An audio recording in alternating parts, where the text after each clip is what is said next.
अस्सलाम वालेकुम वरहमतुल्लाहि वबरकातुहू। Good morning to all students. और आप सभी स्टूडेंट्स का हमारे इस साइकोलॉजी के सेशन में मैं इस्तकबाल करती हूँ।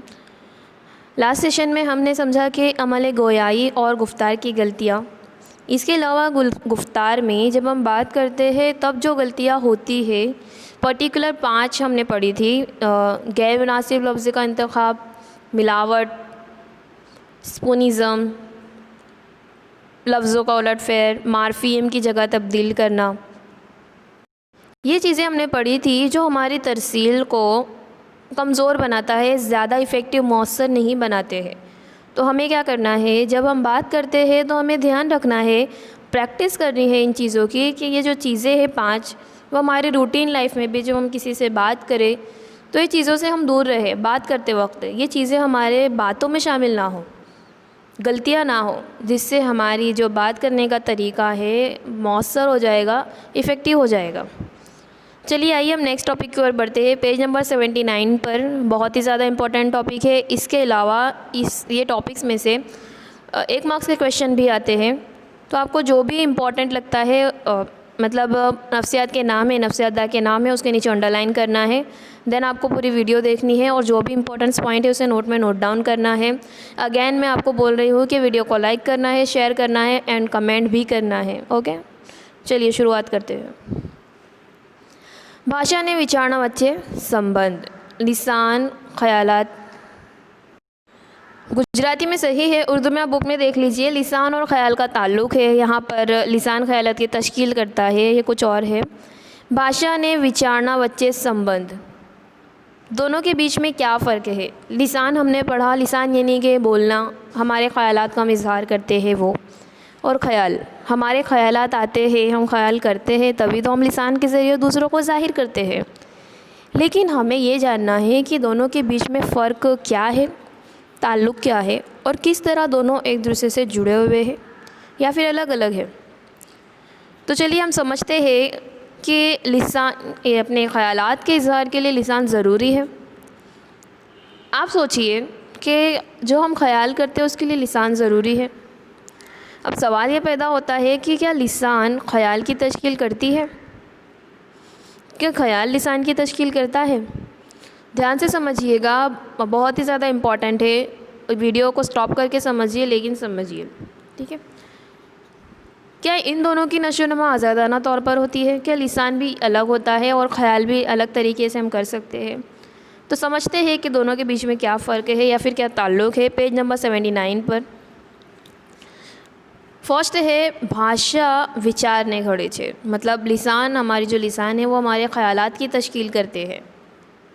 किस तरह से, देखते हैं। बेंजामिन ली वॉफ की राय के मुताबिक, अंडरलाइन कीजिए, उन्होंने बताया कि लिसान ख़याल के मज़मून को मुतय्यन करती है। यानी कि फ़र्द क्या ख़याल करेगा ये बिलमालूम उसके ज़रिए इस्तेमाल की गई लिसान पर मुनहसर है, और इस नज़रिए को लिसानी इज़ाफ़ियत का तख़य्युल कहते हैं। क्लियर।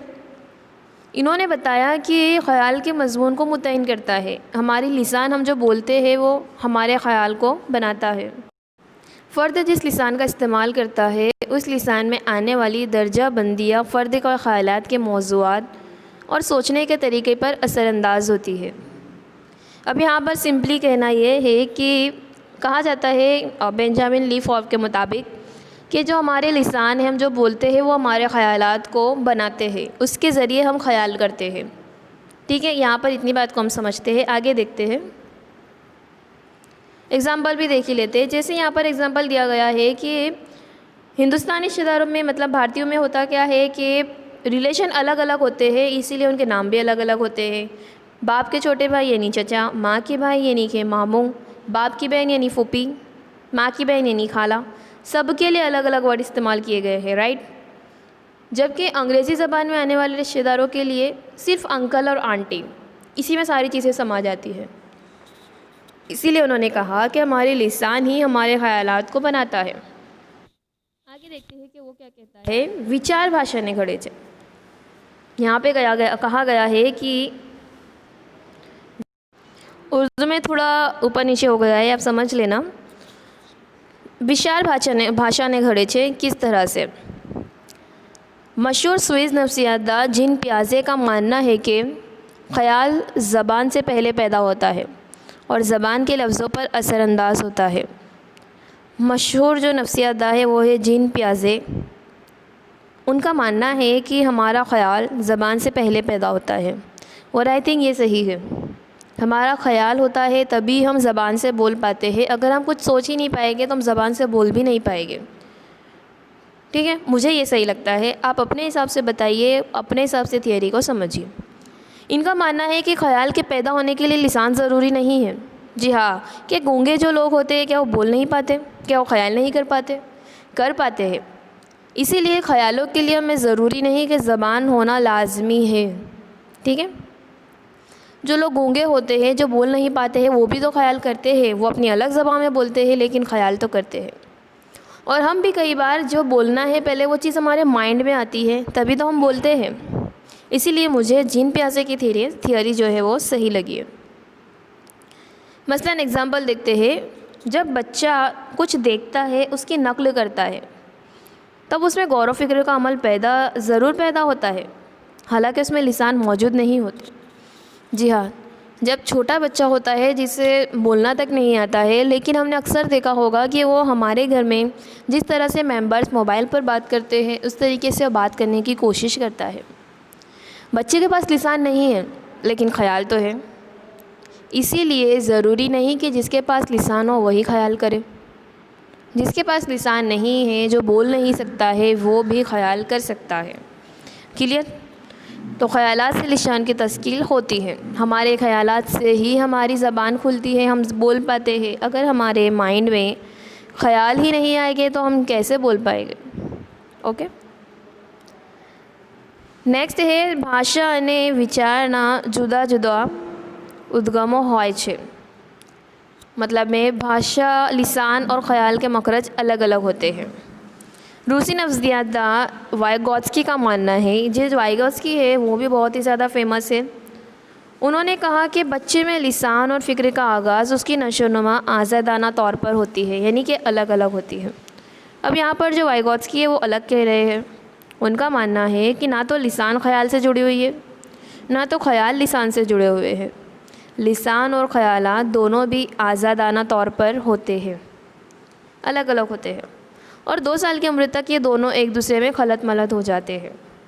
पहले अलग अलग होते हैं, लेकिन जैसे जैसे बच्चे की उम्र बढ़ती है दोनों एक दूसरे में मिल जाते हैं। 2 साल